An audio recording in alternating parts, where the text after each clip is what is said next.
Hello hunters and welcome to my channel.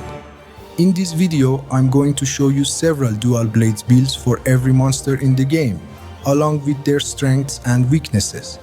Before we begin, I should mention that I recorded this video on the Steam version of Monster Hunter Wilds, so I could use HunterPie. This standalone tool lets PC players see their own DPS and their teammates' DPS in real time during the hunt. HunterPie has many features, but the most important one here is the damage meter widget. Personally, I don't believe in checking builds inside the training area. A good build shows its true potential only when you fight real powerful monsters during an actual hunt. That's why, with the help of HunterPie and the new event quest, the Monkey King, as my DPS testing dummy, I was able to test multiple builds and show you the best results. There is one important thing to remember about the DPS numbers HunterPie shows you. It starts counting from the very first hit you land on the monster, and it keeps counting until the moment you defeat it, no matter how that happens. This means your DPS will drop during any moment where you cannot deal damage. For example, when the monster escapes to a different area, you cannot hit it, but HunterPie still include that time as part of the hunt. Naturally, the DPS goes down. The best place to test builds with this method is the Wounded Hollow, because the monster cannot relocate. Of course, other factors can also lower the DPS you see in this video. If for any reason I fail to maintain constant damage on the monster, the DPS will drop and the build won't show its full potential. So please keep these 2 points in mind as you watch the video. If I manage to reach these DPS numbers, most of you will be able to reach even higher, as long as you follow the core structure of each build.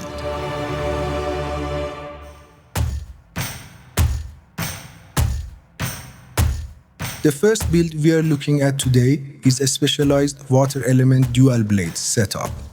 You could call it the meta water element dual blades build.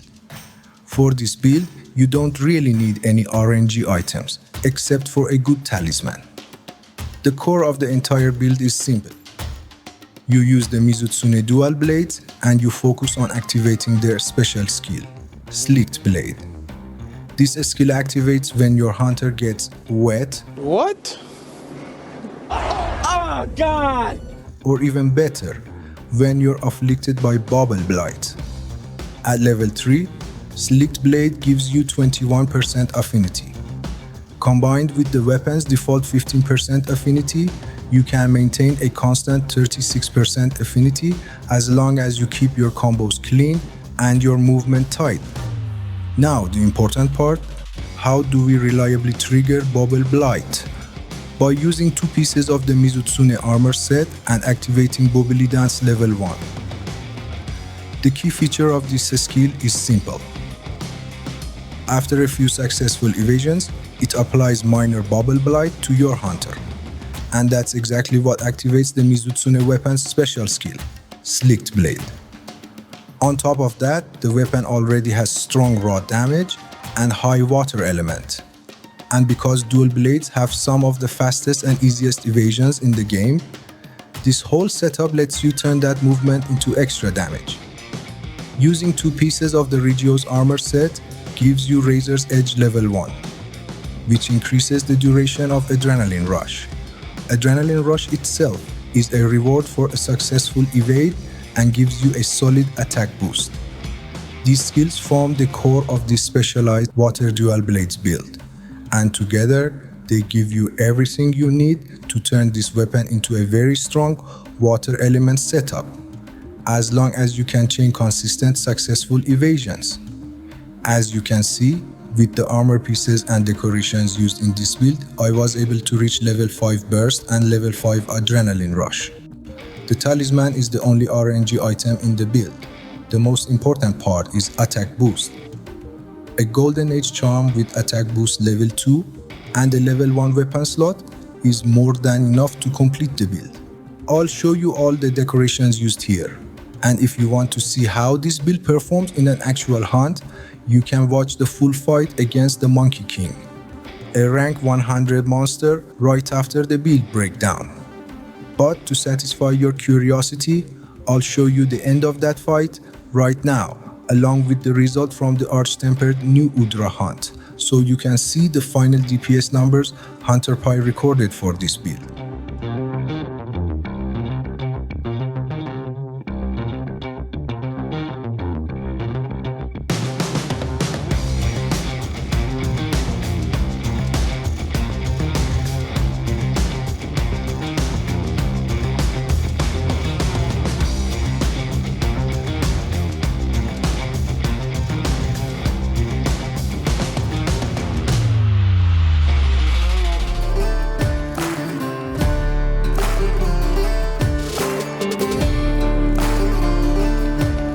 The second specialized dual blade build we are looking at today is the lightning element setup. In my opinion, the best weapon for this build is the Legiacros dual blades. In one of my earlier videos, the link is in the description, you can see the results I got by using the Legiacros weapon together with 4 pieces of its armor set. But you should know this, the weapon's unique skill doesn't work the same way Mizutsune's does. The Legiacros special skill, Convert Thunder Resistance, increases your elemental damage based on how much thunder resistance you have. So the main benefit of the Legiacros armor is simply that it gives you very high thunder resistance. In that previous video, I was running a full glass cannon version of this build. I had Heroics level 5 active the entire fight, which gives you a constant 30% attack boost. But even then, I still couldn't reach the DPS numbers of this new build. Just compare the hunt time in that video with the hunt time in this one. The second full hunt you can watch in this video is against Arch-tempered Duna, a great monster for checking lightning damage. But I'll show you the end of that hunt right here first. Seregios is also a decent option for showing lightning DPS, but because that monster flies so much and dual blades have very short reach, it can't really show the true potential of dual blades builds. For monsters like that, the ones that never stay on the ground, bows and heavy bowguns are much better for DPS checks. As you can see, the core of the lightning dual blade setup, aside from the Legiacros weapon, is using 2 pieces of the Gore Megala armor set, which activates Black Eclipse level 1.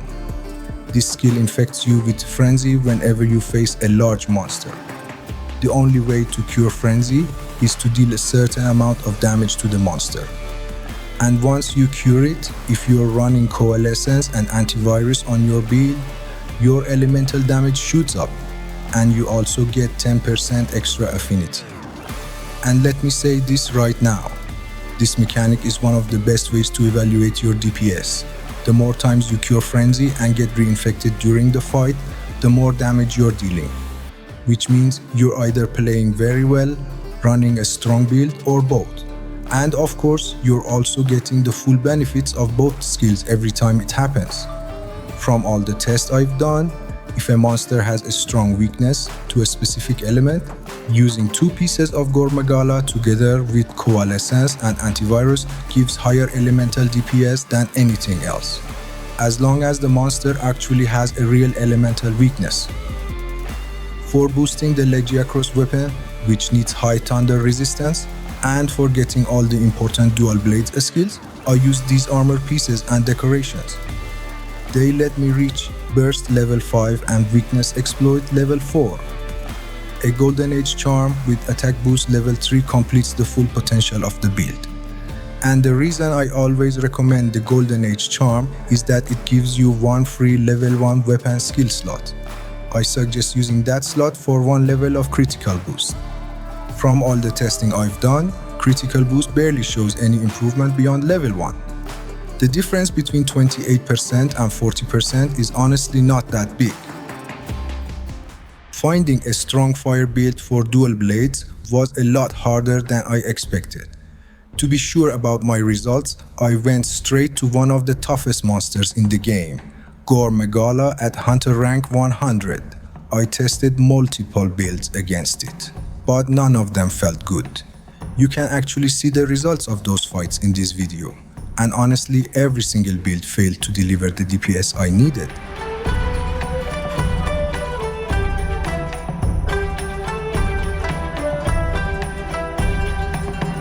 At one point, I even checked YouTube to see if someone had already discovered a meta dual blades build. I tested one of the popular builds in a real hunt, and even though the fight didn't go well, the DPS still wasn't enough for a 9-minute clear. But then something unexpected happened. While checking my saved investigations, I found a random level 100 Legiacrus that had spawned in Wounded Hollow. And fighting a monster inside Wounded Hollow is the perfect way to measure the real potential of any build. It shows the most accurate DPS possible. So I ran 2 tests on that Legiacrus using 2 completely different builds, and the results were shocking. Those tests led me to the biggest discovery I've made after all these build experiments. Even if this is something you all knew already, and I was just being dumb, I still want to share it with you. So during those tests in Wounded Hollow, I fought that level 100 Legiacrus twice, using 2 completely different builds. And the results were honestly unbelievable. Both builds, one focused on elemental damage and the other focused on raw attack, ended up giving me almost the exact same DPS. That was the moment I realized something important. For dual blades in Monster Hunter Wilds, an Artian God roll doesn't need 4 attack boost bonuses, and it doesn't need 4 elemental boost bonuses either. Those stats are not the deciding factor. There are 3 factors that actually determine which build and which weapon you should use. First, how weak the monster is to that element. I divide monsters into 4 groups based on how strongly they react to elemental damage. Group 1 is monsters with a strong elemental weakness, like New Udra being weak to water, or Duna being weak to thunder. Group 2 is a moderate weakness, like Legiacrus being weak to fire. Group 3 is a low weakness, like Gore Megala to fire or Arcvel to dragon. And Group 4 is the special category, monsters that are weak to pretty much everything, including emotional damage. Emotional damage! That's another quest complete. So first, you must understand what the monster is weak to and how strong that weakness actually is. Only then you can choose between the 2 main builds I'll show you in this video. The first build focuses entirely on elemental damage, and you should use it when a monster has a strong weakness to an element.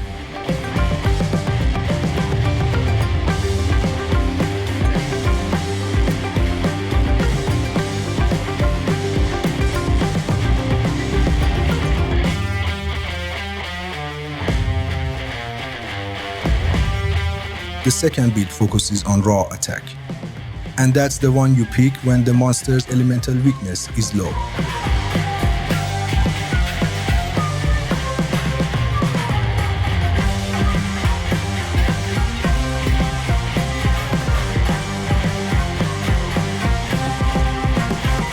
So, the decision we made earlier between raw and elemental build based on the monster's weakness, that was our second factor. And now we reach the third factor, the one that decides which Artian weapon you should actually bring into the hunt. This factor comes from the bonuses your Artian dual blades gain after reinforcement. If your weapon rolls more elemental boost bonuses, then that weapon belongs in the Artian elemental meta build. But if it rolls more attack boost bonuses, then it belongs in the Artian raw meta build. This is exactly why I did not show you any weapon skills inside the builds. Artian weapons do not have fixed skills. Their true potential only appears after you see your reinforcement bonuses. And based on those bonuses, you can choose the right weapon skills and even swap your talisman to reach the highest possible DPS for that specific Artian weapon. From this point on, we no longer have a universal meta or a perfect Artian god roll. What we have is a roadmap. Nice. And if you follow all 3 factors correctly, you will always reach the maximum DPS your dual blades can deliver. And remember the two Legear-Cross tests I showed you earlier? Two completely different builds, yet almost identical DPS. That result is not a coincidence.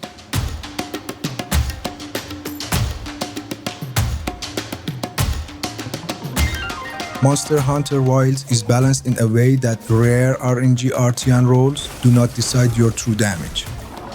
To reach your maximum DPS, every monster needs its own specific build. And the goal of this guide is to help you use only two universal builds, one raw and one elemental, to cover every monster in the game. As long as you apply all three factors correctly, your DPS will always reach its maximum potential. And before I move on, let me make something very clear. For the Thunder build and the Water build, do not use any Artian weapon at all.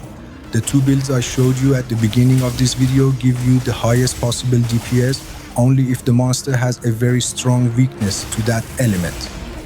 And based on all my tests, there are only two monsters right now that fit this category. Duna for Thunder and New Udra for Water.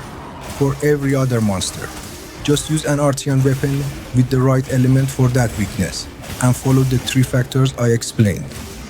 And finally, nothing I said here is absolute. There is a good chance that you might find a combination that performs even better than the builds I showed. If you do, let me know in the comments so I can include your discoveries in my future weapon test.